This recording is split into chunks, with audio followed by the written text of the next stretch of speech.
나는 참 포도나무요 내 아버지는 농부라. 무릇 내게 있어 열매를 맺지 아니하는 가지는 아버지께서 그것을 제거해 버리시고, 무릇 열매를 맺는 가지는 더 열매를 맺게 하여 그것을 깨끗하게 하시느니라.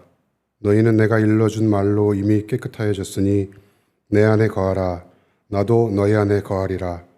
가지가 포도나무에 붙어 있지 아니하면 스스로 열매를 맺을 수 없음 같이 너희도 내 안에 있지 아니하면 그러하리라. 나는 포도나무요 너희는 가지라. 그가 내 안에 내가 그 안에 거하면 사람이 열매를 많이 맺나니 나를 떠나서는 너희가 아무것도 할 수 없음이라. 사람이 내 안에 거하지 아니하면 가지처럼 밖에 버려져 마르나니 사람들이 그것을 모아다가 불에 던져 사르느니라. 너희가 내 안에 거하고 내 말이 너희 안에 거하면 무엇이든지 원하는 대로 구하라. 그리하면 이루리라. 너희가 열매를 많이 맺으면 내 아버지께서 영광을 받으실 것이요 너희는 내 제자가 되리라. 아버지께서 나를 사랑하신 것 같이 나도 너희를 사랑하였으니 나의 사랑 안에 거하라. 아멘.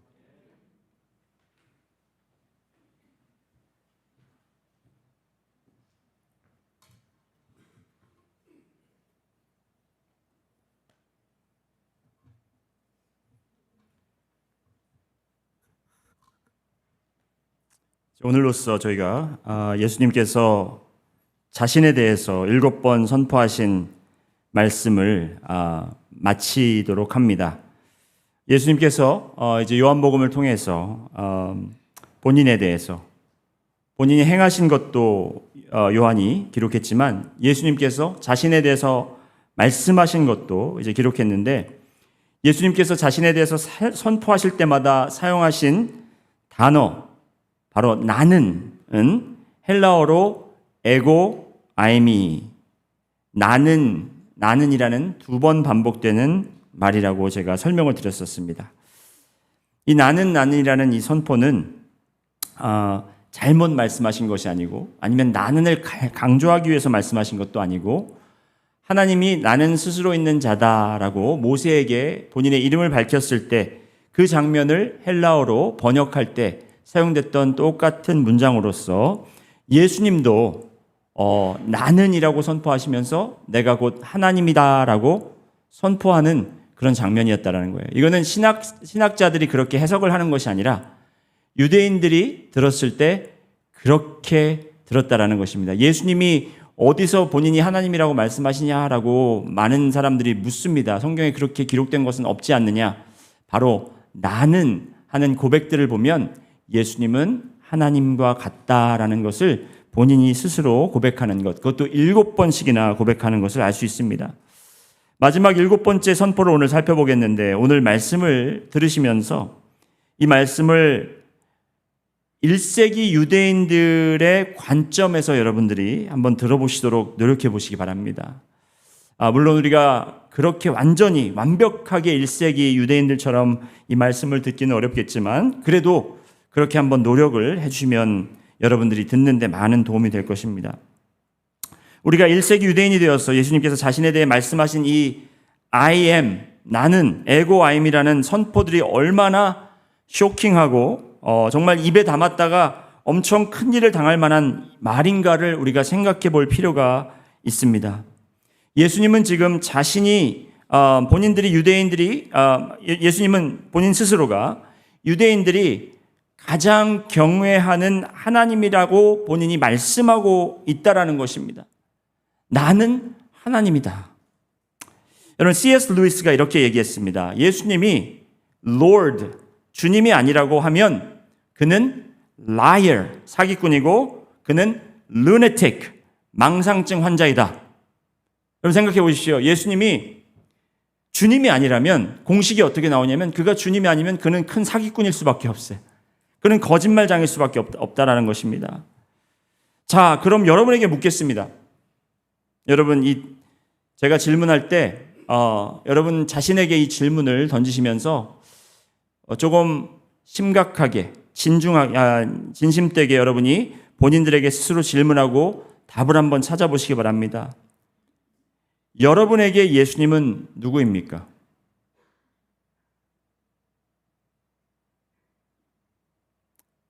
저한테 대답하지 마시고요. 여러분 속으로 한번 생각해 보시기 바랍니다. 여러분에게 예수님은 어떤 분이십니까? 예수님께서 여러분의 삶의 완전한 주인이십니까? 내가 예수를 주라 고백은 하고 있지만, 그리고 그래서 침례도 받고, 그리고 또 직책도 받았지만, 정말 여러분의 삶의 주인이 예수님께서 여러분의 삶의 주인이 되시냐는 것을 저는 묻고 있는 것입니다.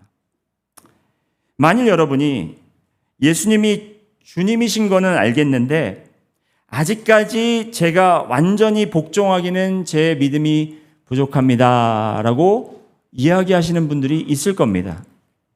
여러분 그걸 뭐라고 하는지 알아요? BS. 목사님이 지금 혹시 내가 생각하는 그 BS를 바이블 스터디를 얘기한 겁니다. 바이블 스터디.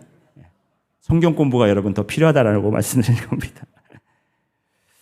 예수님이 만일 여러분 삶의 완전한 주인이 아니라면 여러분이 지금 고백하는 고백이 거짓일 수가 있고, 만일 여러분이 생각하기에 주님이 그냥 나의 주인은 아니시지만 그냥 좋은 분 같아, 그냥 믿어도 별 이렇게 뭐라 그러죠?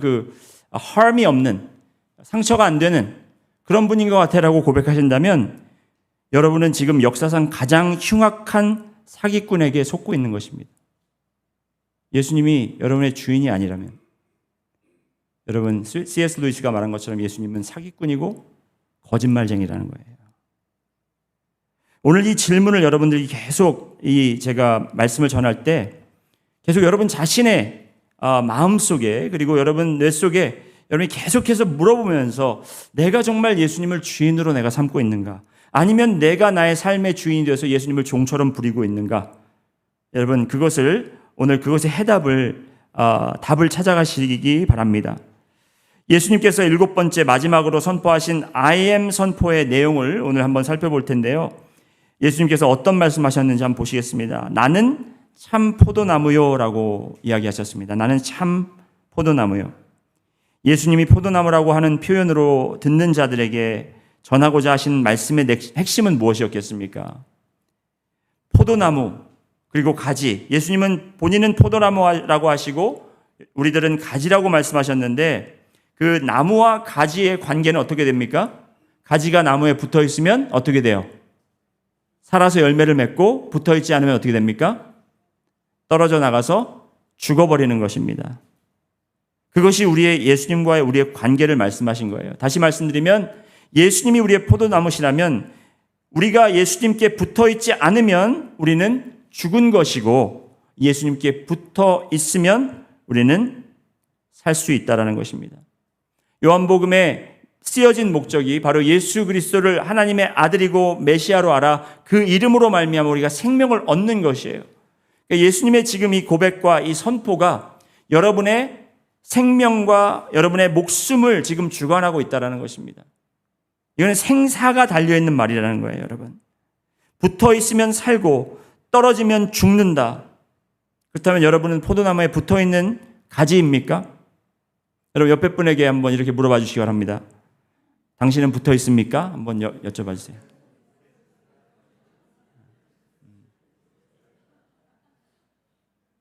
도대체 아침부터 이 목사가 무슨 말을 하는 건가? 여러분은 붙어 있든지 아니면 떨어져 있든지 둘 중에 하나예요. 붙어 있는 것 같기도 하고 안 붙어 있는 것 같기도 그게 없습니다. 여러분 중간이 없어요. 여러분 붙어 있는 분은 붙어 있는 것이고 떨어져 있는 분들은 떨어져 있는 것이고 붙어 있는 사람들은 예수님을 주인이라고 고백하고 여러분의 삶의 주인 되신 분이 예수님이신 것이고 그렇지 않은 분들은 예수님이 주인이 아니라는 것입니다. 더 말씀을 한번 보시겠습니다. 여러분께서 만일 저는 예수님께 붙어 있습니다라고 자신 있게 고백하지 못한다면 여러분은 곧 잘리고 버려져서 불에 태워질 수 있는 아주 위험한 상태에 있는 것입니다. 이건 제 말이 아니라 하나님의 말씀입니다. 예수님의 말씀입니다. 오늘 본문 6절 말씀 한번 다 같이 읽어보시겠습니다. 6절에 어떻게 기록되어 있냐면 함께 읽습니다. 시작. 사람이 내 안에 거하지 아니하면 가지처럼 밖에 버려져 마르나니 사람들이 그것을 모아다가 불에 던져 사르느니라. 여러분, 나는 포도나무여 너희는 가지이니 하니까 나는 선한 목자다라는 비유처럼 참 평화롭고 부드러운 그러한 비유법 같지만 여러분, 나는 포도나무는 절대로 그렇게 평화롭고 부드러운 말씀이 아니에요. 무서운 말씀입니다. 여러분의 생사가 달린 말씀입니다.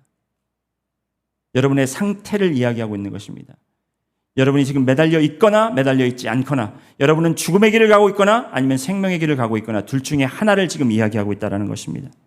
그렇기 때문에 여러분은 더 열심히 집중해서 들으셔야 하고, 이 말씀을 통해서 나는 예수님과 함께 거하는 그러한 자들이 되시기를 이 시간 주님의 이름으로 축원드립니다.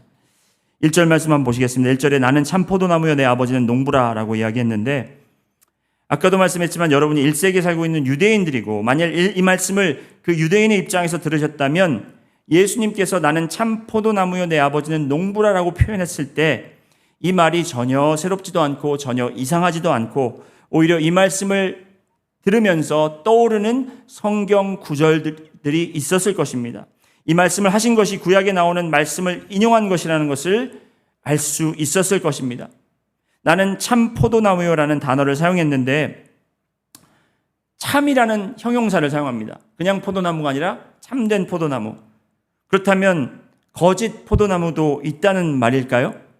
과연 어떤 말인지, 왜 참 포도나무라는 표현을 했을까? 우리가 성경을 직접 찾아보면서 알아가 보도록 하겠습니다. 시편 80편 여러분 한번 펴보시기 바랍니다. 시편 80편 8절 말씀을, 오늘 좀 성경을 저희가 많이 읽겠습니다. 시편 80편 8절을 우리가 함께 읽어보시겠습니다.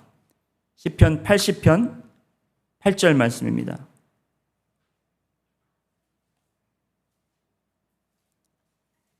다 찾으셨으면 한 목소리로 읽습니다. 시작. 주께서 한 포도나무를 애굽에서 가져다가 민족들을 쫓아내시고 그것을 심으셨나이다.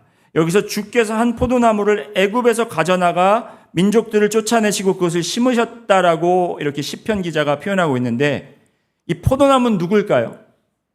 이스라엘입니다. 애굽에서 가져다가 심은 포도나무는 이스라엘이죠.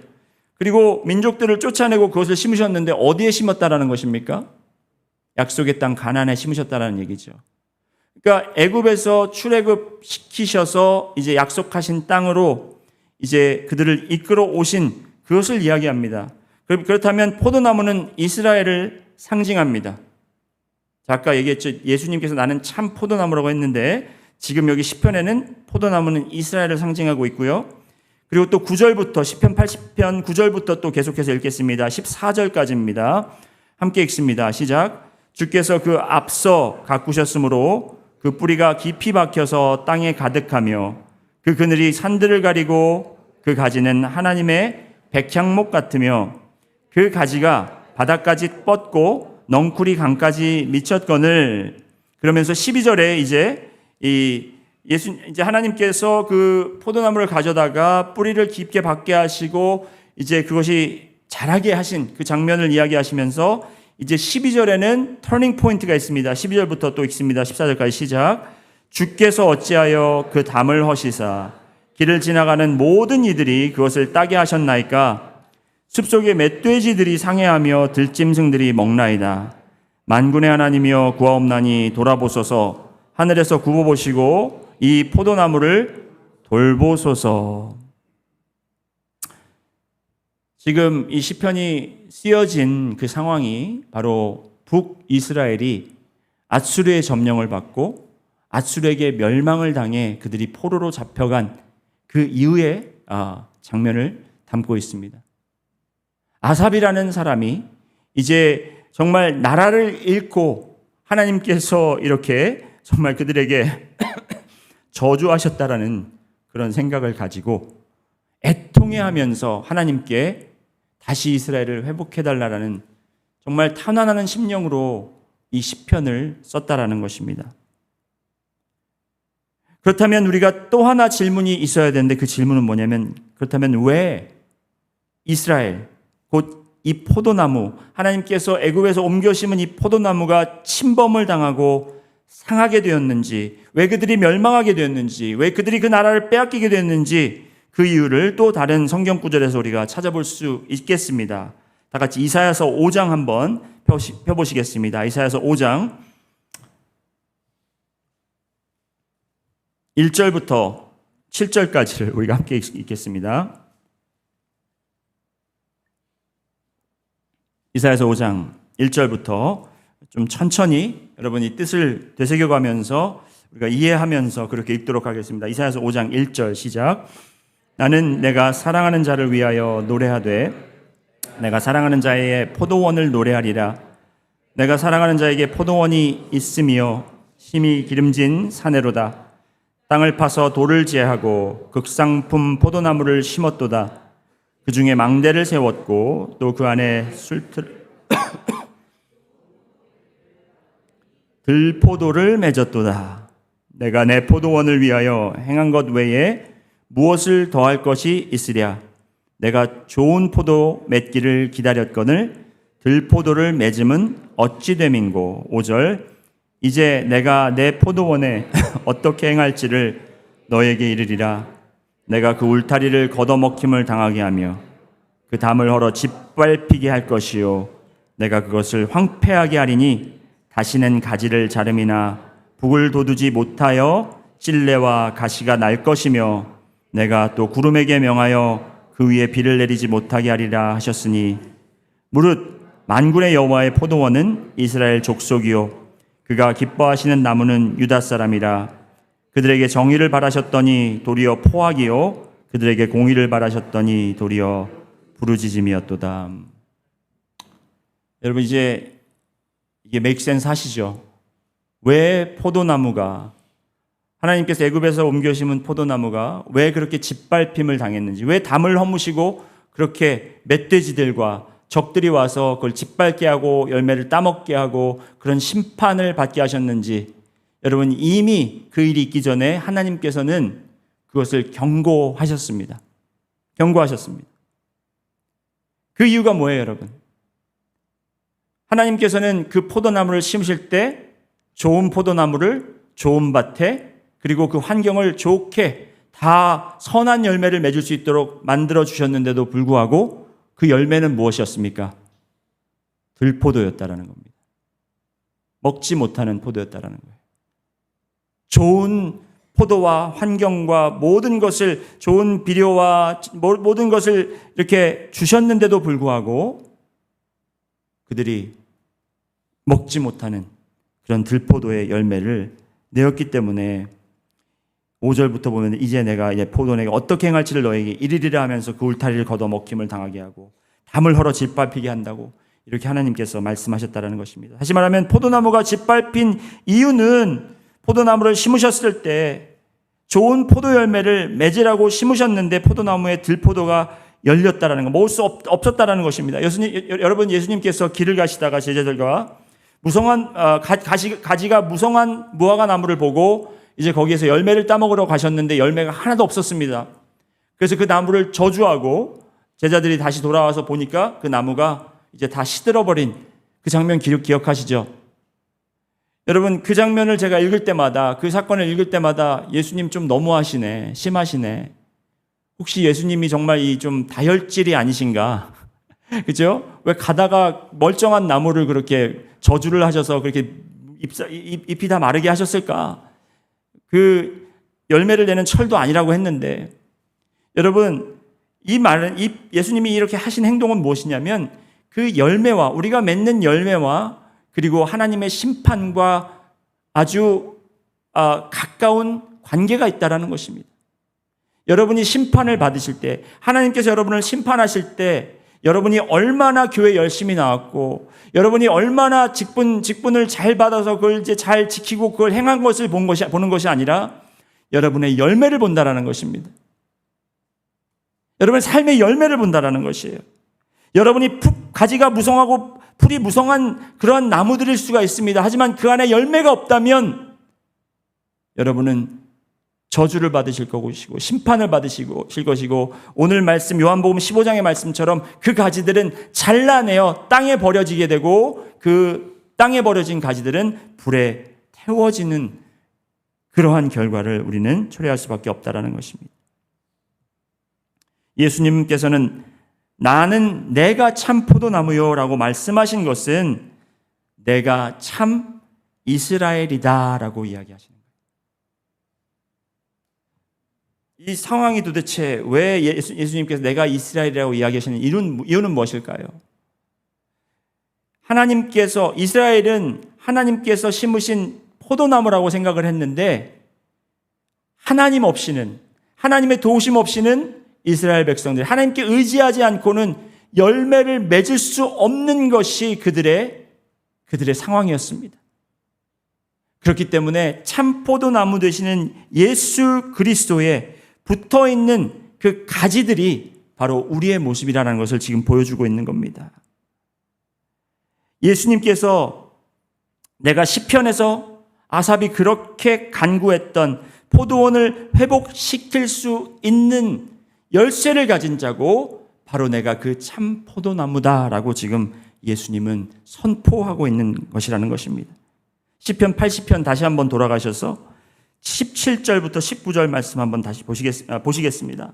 아까 읽지 않았는데 시편 80편 17절부터 19절 말씀 보시면 이렇게 기록되어 있습니다. 주의 오른쪽에 있는 자, 곧 주를 위하여 힘있게 하신 인자에게 주의 손을 얹으소서. 여러분, 이 시편은 분명히 예수님이 이 땅에 오시기 전에 쓰여진 것이지만 여기에 분명히 보면 누구에 대한 언급입니까?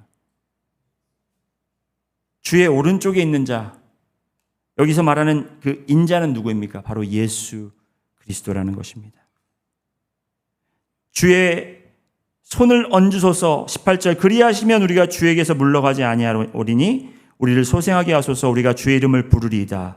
만군의 하나님 여호와여, 우리를 돌이켜 주시고 주의 얼굴의 광채를 우리에게 비춰주소서. 우리가 구원을 얻으리이다.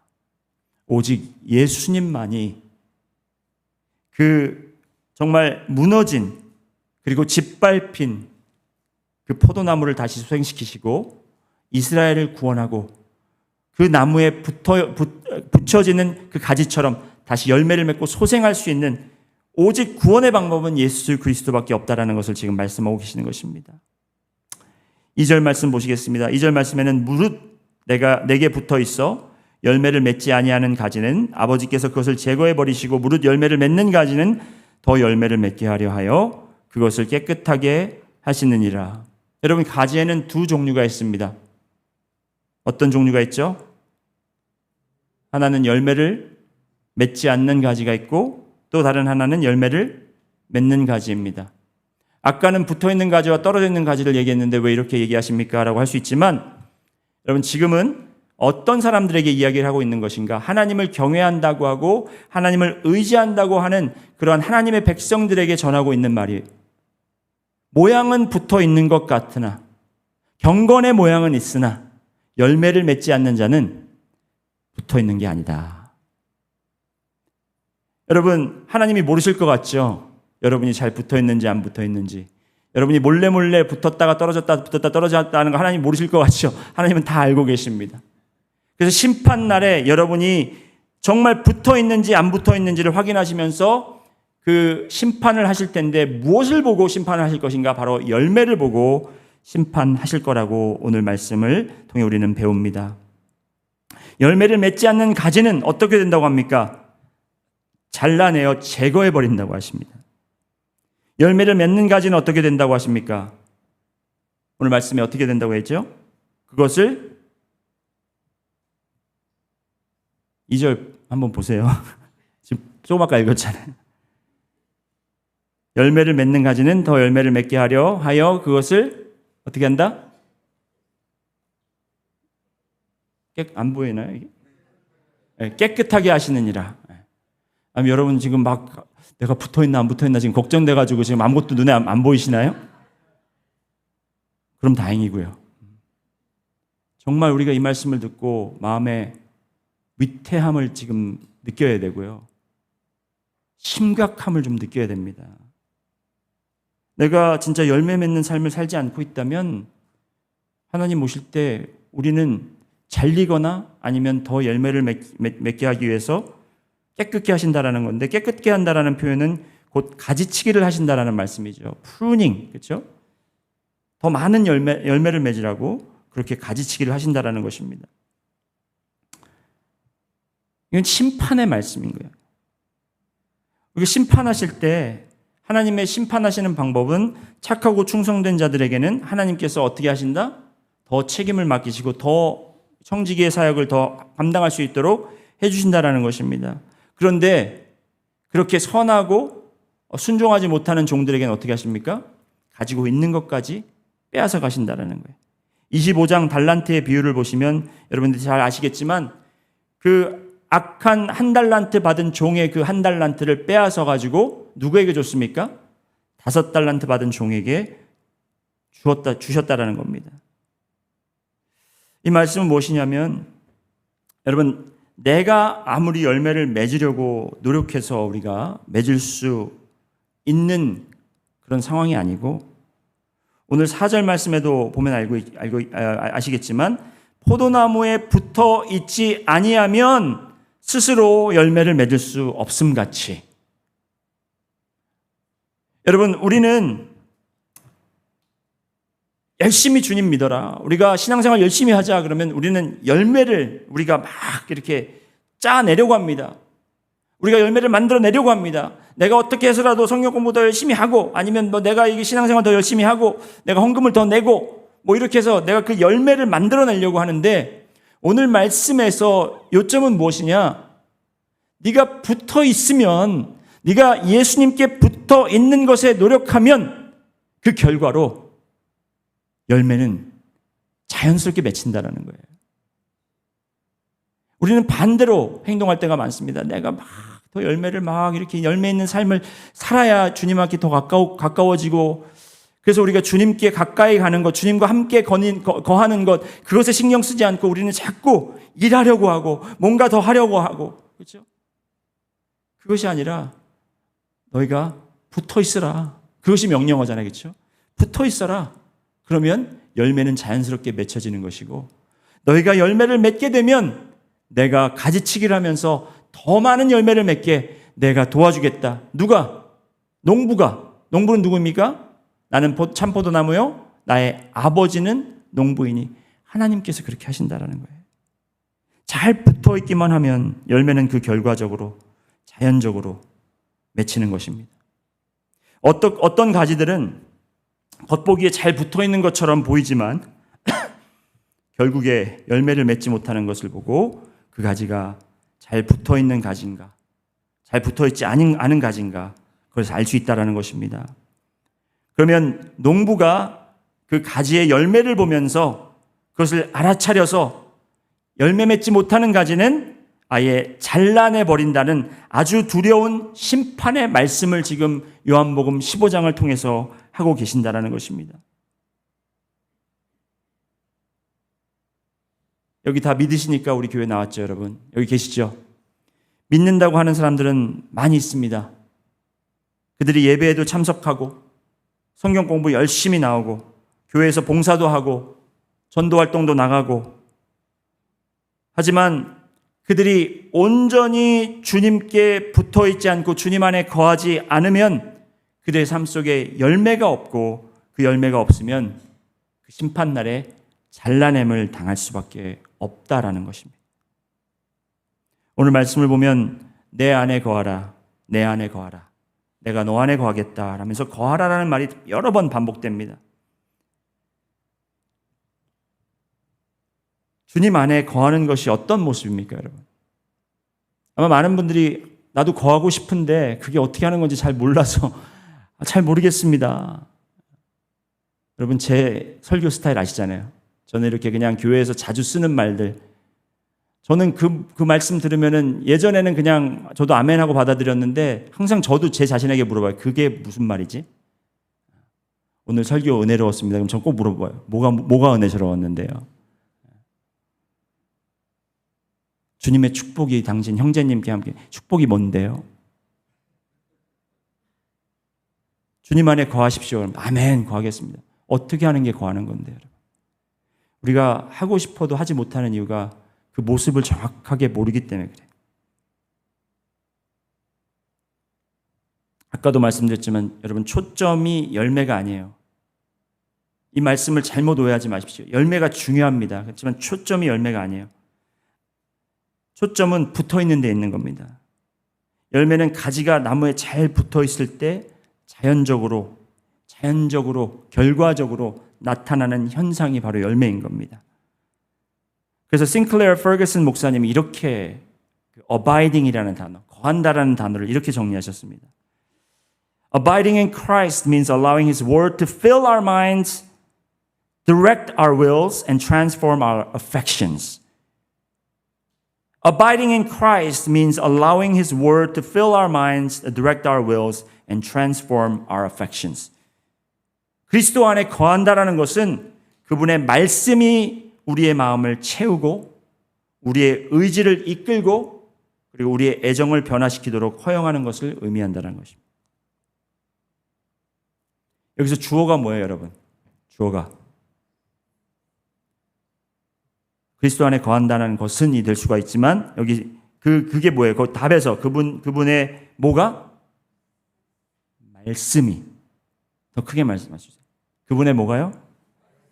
그분의 말씀이 하나님의 말씀이 내 마음을 채우고 하나님의 말씀이 내 의지를 인도하게 하고 하나님의 말씀으로 나의 사랑하는 것들을 바꾸는 그래서 내가 하나님을 더 사랑할 수 있고 내가 이웃을 더 사랑할 수 있는 것입니다. 여러분 내가 노력해서 이웃을 사랑할 수 있나요? 여러분이 노력한다고 하나님을 더 사랑할 수 있습니까? 안 되죠. 나는 하나님을 더 사랑하려고 발버둥 치면서 노력하는데 안 돼요. 왜? 말씀이 나의 마음에 채워지지 않기 때문에. 여러분 아까 예수님이 여러분의 주인이 되신다면서요. 그렇죠? 여러분이 참된 주인이 맞다면서요. 그리고 여러분 예수님 안에 거한다면서요. 그런데 왜 말씀 보는 것을 게을리하고 우리가 말씀 안에 거하지 않고 내가 말씀으로 채워지지 않고 나는 세상의 것들로 나의 머리와 생각과 나의 마음을 채우려고 하십니까? 제가 아까 영어로 설교하다가 그냥 갑자기 나온 문장인데 이런 생각이 났어요. We don't meditate on the word of God, but we meditate on the world. 너무 멋있죠? 이 word를 meditate 하는 게 아니라 world를 meditate 한다는 겁니다. 세상의 걱정과 염려로 가득 채워 있으면서 우리는 주님을 주인이라고 하고 우리는 주님께 붙잡혀 있다고 하고 우리는 주님께 매달려 있다고 하지만 우리 삶에 열매가 없습니다. 왜? 우리는 말씀으로 채워지지가 않았기 때문에. 주님을 믿는다면서 우리가 주님을 믿으면 그 말씀을 우리가 듣고 그 말씀으로 채워져야 하지 않겠습니까? 목사님 근데요 그 말씀이 제가 알수록 너무 그냥 머리가 복잡해지고 이게 뭐 간단한 것도 안 되는데 그래서 제가 그냥 일단은 말씀 공부 안 하고 아는 것만 여러분 아는 것만으로 어떻게 하시려고 하지 마시고 정말 그 말씀 안에 여러분이 말씀을 여러분의 안에 채운다라는 표현보다 여러분이 말씀의 그 호숫가로 첨부덩하고 여러분이 빠져 들어가서 그 말씀 안에 여러분이 정말 immerse 돼야 되는 잠겨버려야 되는 그런 삶을 사셔야 된다는 겁니다. 그게 바로 예수님 안에 거하는 것이에요. 그래서 그 말씀이 나의 생각과 나의 마음을 가득 채워서 내가 원하는 것은 이것이고 내가 생각할 때 이게 맞고 저게 맞고 내가 정말 논리적으로 이치적으로 생각할 때 이게 정확한 답이라고 생각하지만 그 세상의 논리와 이치를 따라가는 것이 아니라 하나님의 말씀을 의지하고 따라갈 수 있는 여러분이 되시길 소원합니다. 여러분 당연히 우리가 직장과 우리 이 앞으로의 삶을 두고 볼 때 더 좋은 직장, 더 좋은 환경 우리 아이들이 잘 자랄 수 있는 곳, 그런 곳 찾아가야 되는 게 맞죠. 그건 세상 사람들이 하는 방법이고, 정말 내가 손해를 볼지라도 하나님이 원하신 곳으로 찾아가는 것이 하나님의 방법 아니겠습니까? 아브라함이 롯과 함께 생활을 하면서 그들의 목자들이 많이 이제 자라나 서로 싸우고 이제 다툼이 일어나니까 이제 갈라서야 되겠다 하고 어떻게 아브라함이 방법을 정합니까? 갈라서는 방법을. 로사, 넌 내 조카고 내가 이게 데리고 와서 네가 이만큼 큰 것도 내 덕이니까 내가 먼저 갈 곳을 정할 테니까 그 다음에 네가 정해. 이렇게 하셨습니까? 어떻게 했어요, 그러면? 네가 먼저 갈 방향을 정해라. 그럼 내가 그 반대쪽으로 가겠다. 그랬더니 롯은 어떻게 방향을 정했습니까? 잘 살 수 있는 곳, 풍요로운 곳, 문명이 발달한 곳, 가면 사업이 잘 될 수 있는 곳, 그런 곳을 찾아서 갔죠. 여러분 다음에 어디 신시내티를 떠나신다고 하시면 제가 꼭 이 말씀을 드리려고 그래요. 하나님의 뜻입니까? 여기 신시내티 좋아요, 그죠? 하나님의 뜻이라면 가시고 하나님의 뜻이 여기 있으라면 있으시는 여러분들 되시기를 바랍니다. 하나님의 말씀으로 내 의지를 인도하게 하는 바로 그것이 하나님 안에 거하는 것이고, 그리고 하나님의 말씀으로 나의 사랑하는 것을 바꾸는, 여러분 사랑이라는 것을 감정으로 생각할 때가 많아요. 그렇기 때문에 부부들이 싸우고 이혼하고 합니다. 처음에 결혼했을 땐 너무 좋죠. 너무 이쁘고 너무 잘생기고 다 마음에 들지만 여러분 1년, 2년, 3년 지나보십시오. Get out of my face.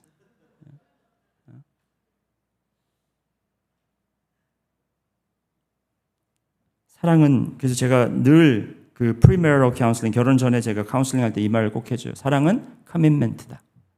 사랑은 commitment다. 사랑은 언약이다. covenant다. 나의 감정이 흔들릴지라도 내가 사랑하겠다고 고백하고 사랑으로 내 마음을 가득 채우면 더 사랑할 수밖에 없다. 저는 오늘 여러분 앞에서 자신 있게 고백합니다. 제가 결혼한 날보다 오늘 제 아내를 더 사랑합니다. 저는 그거 확실해요. 매일매일 더 사랑해요. 왜? 그렇게 제가 언약을 했기 때문에. 사랑을 안 할 수가 없죠. 못 할 수가 없죠. 그러니까 안 이뻐 보여도 이쁠 수밖에 없는 거예요. 내 마음속에 그 언약으로 가득 채워져 있기 때문에. 제 아내는 안 그런 것 같아요. 잘 모르겠습니다. 오늘 이 말씀을 드리면서 오늘 말씀을 마감하려고 하는데, 여러분 게토레이드 아시죠? 게토레이드 뭔지 아시죠? 그 스포츠 음료 있잖아요. 스포츠 음료. 게토레이드가 90년대, 2000년대 초에 광고 문구로 대박이 났었습니다. 게토레이드 광고, 뭐 처음엔 예전에 그것도 있죠. 뭐 마이클 조던이 게토레이드 그 광고 주로 이제 많이 섭외가 되면서 그 I like to be like Mike 그 노래가 있었잖아요. 근데 그 이후에 나왔던 게 뭐냐면, 여러분 기억나실지 모르겠는데 Is it in you? Is it in you? 그러면서 이 모든 그 커머셜이 이제 흑백으로 나오면서 막 운동하는 그 스포츠 운동인들이 나와서 이제 선수들이 나와서 막 운동을 합니다. 그러면 이제 땀이 나잖아요. 근데 땀이 흑백에서 칼라로 나와요. 그 칼라가 뭐냐면 게토레이드를 자기가 마신 게 이제 흐르는 거죠. 저는 이 게토레이드 광고 만든 사람이 크리스찬이라고 믿습니다. 왜냐하면 이게 너무 성경의 진리를 담고 있는 거거든요. 여러분에게 게토레이드를 드셨냐, 그것이 여러분 안에 있냐 물어보는 것이 아니라, 말씀이 여러분 안에 채워져 있다면 여러분은 말씀을 땀으로 흘리실 것이고, 여러분은 피가 나와도 말씀의 피로 나올 것입니다. 그만큼 여러분은 말씀으로 채워주셔야 돼요. 이 게토레이드 광고가 이제 한참 동안 예제리뉴를 안 쓰다가 요즘에 다시 이거를 재활용하는 그 무브먼트가 생겼는지 요즘에는 이 문구가 나왔다고 합니다. 같은 문장으로 It hasn't changed. 따라해 보실까요? It hasn't changed. 바뀌지 않았다. 뭐가 바뀌지 않았습니까? 여러분 스포츠를 보면 예전 90년대 했던 거, 2000년대 했던 거 많이 다릅니다. 농구만 봐도 그래요. 예전에는 다 그 등치 큰 사람들이 인사이드에서 포스트업, 그렇죠? 커리마 두즈발 같은 사람이 이렇게 해가지고 스카이훅 쭉 하면서 안에서 인사이드 플레이 했다면 요즘에는 다 그냥 스테프 커리 때문에, 그렇죠? 3점 슛을 다 쏘려고 그래요. 예전에는 이렇게 아무도 없이 오픈샷을 할 때는 가가지고 레이업 하는 게 있는데, 요즘엔 레이업 하다가도 3점 슛 하는 사람이 있으면 그 사람한테 패스해요. 이렇게 사람들은 바뀌었고, 운동하는 사람들도 바뀌었고, 스타일도 바뀌었고, 게임하는 방법도 다 바뀌었지만 It hasn't changed. 당신 안에 있는 건 바뀌지 않았다는 거예요. 여러분, 시대도 변했고 교회도 변했고 교회 문화도 바뀌었습니다. 우리가 찬양하는 스타일도 바뀌었고요. 제가 그래서 요즘 찬양하기 너무 힘들어요. 요즘 찬양들 왜 이렇게 어렵게 하는 거예요? 그리고 뭐 이렇게 팬시하게 하는지 모르겠어요. 근데 그게 중요한 게 아니라 성령이 당신 안에 있는지, 말씀이 당신 안에 있는지, 여러분이 아무리 아름다운 찬양으로 멋진 스타일로 노래를 할지라도 주님이 없다면, 말씀이 여러분 안에 거하지 않는다면 여러분은 예수님께 붙어있는 사람들이 아닌 거예요. 심각한 거는 여러분, 제가 이렇게 울면서 호소하는 건 뭔지 아세요? 저는 모르겠어요. 여러분이 예수님께 잘 붙어있는지 아닌지는 모르겠어요. 왜냐하면 저는 여러분의 열매를 판단할 수 없으니까. 하지만 여러분은 아실 겁니다. 내가 정말 예수님께 붙어있는지 아닌지. 내가 정말 붙어있기 위해서 오늘도 나의 생명을, 목숨을 다 바쳐서 내가 그 붙어있기를, 정말 죽도록 내가 하나님을 놓지 않도록 붙들고 있는지.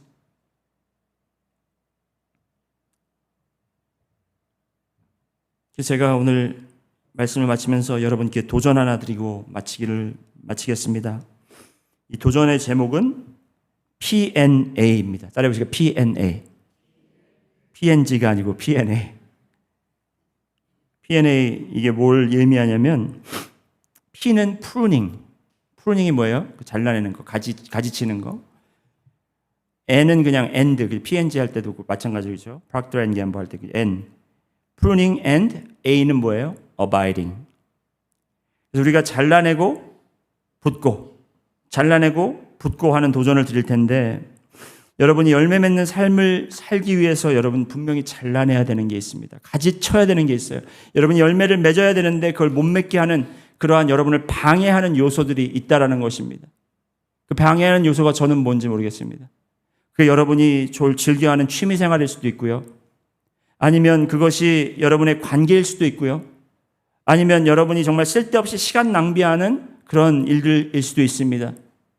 여러분, 우리가 주님 안에 거한다고 하면서 그런 것까지 잘라내고 그런 것까지 우리가 가지치기를 할 자신이 없으면 우리는 여러분 붙어 있을 수가 없어요. 그렇기 때문에 우리는 이제 프루닝이 필요합니다. 그래서 여러분 이번 주에 제가 여러분께 도전 드리는 것은 2가지에서 3가지, 뭐 다 할 수는 없지만 2가지, 3가지 정도 여러분 기도하시면서 주님, 제가 잘라내야 되는 게 뭐가 있습니까? 제가 주님 안에 거하기 원하고 제가 말씀으로 채워지기 원하는데 그것을 방해하는 요소가 뭡니까? 하면서 여러분이 그것이 밝혀졌을 때, 드러났을 때 그걸 정말 믿음으로 잘라내시고 여러분이 믿음으로 가지치셔서 주님 앞에 나오시고, 2번째로 어바이딩은, 이건 조금 어려운 도전이긴 한데, 여러분 말씀으로 우리가 채워져야 된다고 했잖아요. 그러기 위해서 여러분 말씀을 이제 집어넣어야 되는데, 일주일 동안 창세기 1장을 여러분 다 외워보시기 바랍니다. 창세기 1장을 다 한번 외워보시기 바랍니다. 제 아내와 저는 지난주부터 시작했습니다. 근데 이제 저도 이제 나이가 들다 보니까 예전처럼 이렇게 했던 거 까먹고 또 까먹고, 뭐 하나님이 이르시되 뭐 어느 날은 좋았고 어느 날은 뭐 그대로 되었고, 뭐 이게 막 이게 또 니 뭐 이런 끝에 있는 말들, 이게 다 헷갈리니까 잘 외워지지가 않는 거예요. 근데 여러분, 제가 여러분들에게 이 도전을 오늘 여러분이 받아들이시는 분들이 계시다면 제가 여러분들에게 개런티합니다. 개런티하는데, 이 P&A 챌린지를 받으시고 일주일 동안 여러분 프루닝 하시고 그 다음에 어바이딩 하시면 그거를 뭐 완벽하게 다 외우시면 좋겠지만, 그렇지 않아도 여러분 노력을 하시면 어떤 일이 있을지 제가 말씀드릴게요. 여러분의 삶의 풍성한 열매가 조금씩 맺히는 게 바로 나타납니다. 안 나타나면 저한테 환불 받아가세요. 내가 목사님 말 믿고 이렇게 했는데 아무 변화가 없던데 하면 저한테 오세요. 그럼 제가 여러분에게 맛있는 저녁을 대접하면서 제가 확인하겠습니다. 그런데 여러분이 정말 이걸 하신다면, 목사님 저 못해요. 그걸 어떻게, 한 절 외우는 것도 힘든데 한 장을 다 외워요. 여러분 한번 해보세요. 다 못 외워도 외우려고 하는 그 순간 내가 외우려고 노력할 때 그 말씀이 여러분 제가 창세기 공부 무지 많이 했거든요. 창세기를 뭐 신학책도 많이 보고 제가 이 주석들도 많이 보면서 연구도 많이 했는데 제가 이 창세기 1장을 그냥 외우려고 하면서 이걸 다시 이렇게 머릿속에 집어넣고 마음에 채우려고 하니까 놀라운 진리들이 더 드러나기 시작하는 겁니다. 저는 이 축복을 여러분과 나누고 싶고 무엇보다도 여러분들이 댕강댕강 예수님 나무 위에 그냥 이렇게 붙어있는 모양만 가지고 계신 분들이 아니라 나중에 주님께서 오실 때 우리 다 같이 튼튼하게 그 예수님 나무에 붙어있어 우리가 많은 열매를 맺고 주님께서 우리에게 칭찬하는 그런 축복의 삶을 함께 나누고 싶은 간절한 마음 때문에 제가 이렇게 여러분에게 호소하는 겁니다. 자, 그러면 아까 우리 EM 예배 때도 여러분 거의 제가 정확하게 모르겠는데 50% 이상이 손을 들었어요. EM 예배 나온 그 젊은 친구들이 자기들이 하겠다고. 자, 여러분 이 P&A 챌린지를 전 하겠습니다. 한번 하시는 분들 손을 들어주세요. 번쩍 들어주세요. EM 친구들 앞에 앉은 친구들 이렇게 드는 친구들 있잖아요. 뒤에 사람들 못 보게 이렇게 뒤에 사람들 못 보게. 여러분 번쩍 들어주세요. 번쩍 들어주시고 예. 그리고 지금 옆에 있는 분들 한번 이렇게 봐주세요. 드신 분들 기억하셨다가 제가 여기 막 이름 적어서 이름 제출하려고까지 했는데 여러분 보시고 외우신 것을 여러분 그걸 저한테 녹음을 해서 아니면 동영상을 찍어서 저한테 보내주세요. 여러분이 정말 그걸 외워서 한 건지 아니면 이 치팅을 해가지고 이렇게 읽으면서 했는지 그거는 제가 보면 다 압니다. 여러분이 떠듬떠듬 하셔도 괜찮아요. 여러분 제가 그 모습을 다음 주에 한번 보여드릴게요. 제가 떠듬떠듬 하면서 저 지금 한국말로 그걸 외우고 있거든요. 한국말로 저 외우고 있습니다. 이거 외우면 저 2장 들어갑니다. 2장 들어가고 3장 들어가고 그 다음에 이제 막 이름 나오기 시작하면 이제 그때 건너뛰어서 에베소서로 갈 겁니다. 네. 이름은 도저히 안 되겠어요. 여러분 말씀 안에 내가 거하려고 이 정도 노력해야죠. 우리가 같이 성경 읽자 뭐 이렇게 했는데 너무너무 엑스큐즈가 많은 거야. 목사님 너무 바빠요. 힘들어요.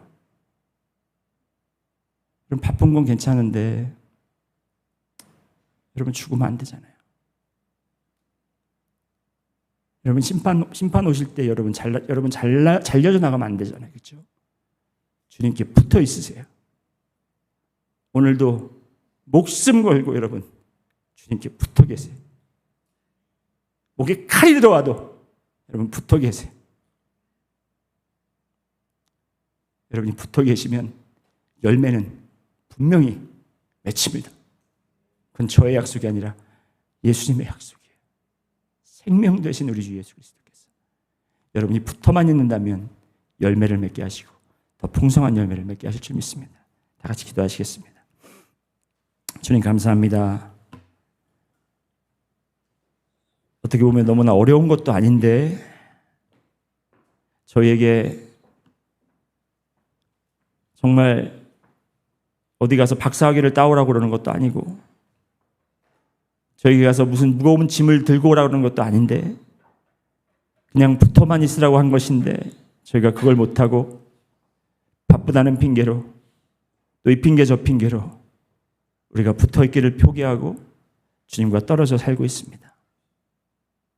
흉내만 내고 있습니다. 붙어있는 척만 하고 있습니다. 주님 저희의 마음을 돌이켜 주시옵소서. 참포도 되시는 주님께 저희가 목숨을 걸고 붙어 있어서 주님께서 주시는 그 열매를 저희가 보고 기쁨 받고 또 저희가 회복되고 또한 저희가 소망을 가지는 저희들 수 있도록 주여 인도해 주시옵소서. 감사드리며 예수 그리스도 이름으로 기도했습니다.